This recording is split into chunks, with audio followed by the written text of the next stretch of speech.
மாணவர்களே, அல்லாஹுவின் நல்லடியார்களே, கடந்த வருடங்களிலே நாம் பார்க்கின்ற நேரத்திலே நமக்கெல்லாம் ஆச்சரியமாக இருக்கிறது. எப்படி என்று சொன்னால், நாம் சில நேரங்களிலே பார்த்தால் ஹஜ் செய்வதற்கு மிக கடுமையான கஷ்டமாக இருக்கும். கப்பல்ல போகணும். ஒரு காலத்துல கப்பல்ல போகணும்னா இங்க மெட்ராஸ்ல இருந்து சென்னையில இருந்து போக முடியாது. நாம போகணும்னு சொன்னா நம்ம பம்பையில இருந்து தான் போகணும். பம்பையில இருந்து போகணும். அப்படி பம்பையில இருந்து போகக்கூடியவர்கள் 1 மாதங்கள் அல்ல, 6 மாதங்கள் அவர்கள் பயணம் செய்து, அவர்கள் கப்பலுக்கு பயணத்திலே செய்து 6 மாதங்கள் 1 வருடங்கள் அவர்கள் திரும்பி வருவதற்கு ஆகும். அவர்கள் தங்களுடைய வீடுகளுக்கு தபால் எழுதி போட்டால் அவர்களே வந்து சேர்ந்து விடுவார்கள், தபால் வந்து சேராது. அவ்வளவு நாட்கள் ஆகும். அன்றைய காலகட்டத்திலே நிறைய தூர தொலைவுகளுக்கு போகுவதற்காக வேண்டி சீக்கிரமாக போவதற்குண்டான வசதிகள் எதுவும் இல்லை. இன்றைக்கு 6 மணி நேரத்திலே இங்கிருந்து ஜித்தாவிற்கு போகிவிடலாம். அல்லாஹ் நாட்டங்களை, நெருக்கங்களை, துன்யாவை சுருக்கிவிட்டான், நேரங்களையும் சுருக்கிவிட்டான்.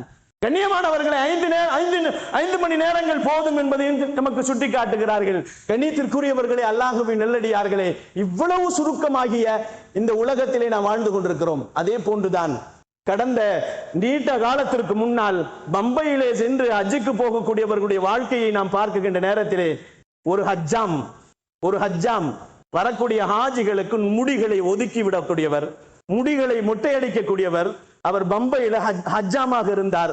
அவர் எல்லா ஹாஜிகளுக்கும், வரக்கூடிய ஹாஜிகளின் முடிகளை அவர் சரியாக ஒதுக்கி விடக்கூடிய ஒரு பொழைப்பு அவருக்கு இருந்து கொண்டிருந்தது.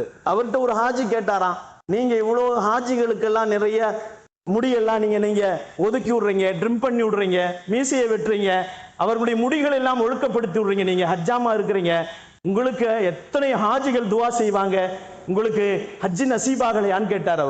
அவர் கேட்ட உடனே அவர் சொன்னார், ஆமா எனக்கு ஹஜ்ஜி நசீபாகல, ஆனா நான் சம்பாதிக்கிற அந்த சொற்பமான காசை வச்சு சாப்பிட்றதுக்கும் நம்ம பிள்ளைகளுக்கு செலவு செய்யறதுக்கும் சரியா போகுது, வருமானங்கள் எடுத்து மிச்சம் வைக்கிறதுக்கு எனக்கு காசு இல்லை என்று அவர் சொன்ன உடனே வசதி படைத்தவர் அவர் என்ன சொன்னார், நீங்கள் புறப்படுங்கள், நான் உங்களை அழைத்து செல்லுகிறேன் என்று அவர் அழைத்து போனார். ஹஜ்ஜை அல்லாஹ் ஜல்ல ஷானஹு தஆலா உள்ளத்தில் நமக்கு நிச்சயமாக ஈமானோடு, ஒரு ஆசையோடு, இறைவனை அவனுடைய இல்லத்தை சந்திக்க வேண்டும் என்ற ஆசையும் பாசமும் இருக்குமே ஆனால் நிச்சயமாக ஹஜ்ஜுக்கு போக முடியும். நாளெல்லாம் ஹஜ்ஜுக்கு போவனான்னு எனக்கே சந்தேகமா இருந்துச்சு. என்னுடைய வருமானங்களை பார்த்தால் யாரும் அந்த வருமானங்களிலே ஹஜ்ஜு போக முடியுமா என்று நினைத்து பார்க்க முடியாது. 2019 ஹஜ்ஜுக்கு போய்விட்டு வந்து விட்டேன். அல்லாஹ்வுடைய மாபெரும் கிருபை அது. கண்ணியமானவர்களே, அல்லாஹுவின் நல்லடியார்களே, ஹஜ்ஜுக்கு போவதற்கு பணம் காசு தேவையில்லை. அல்லாஹுவினுடைய அந்த இல்லத்திற்கு போகக்கூடிய நேரத்தில் அந்த உள்ளத்தில் இருக்கின்ற அந்த அல்லாஹுவின் உருக்கம், நிச்சயமாக நான் ஹஜ்ஜுக்கு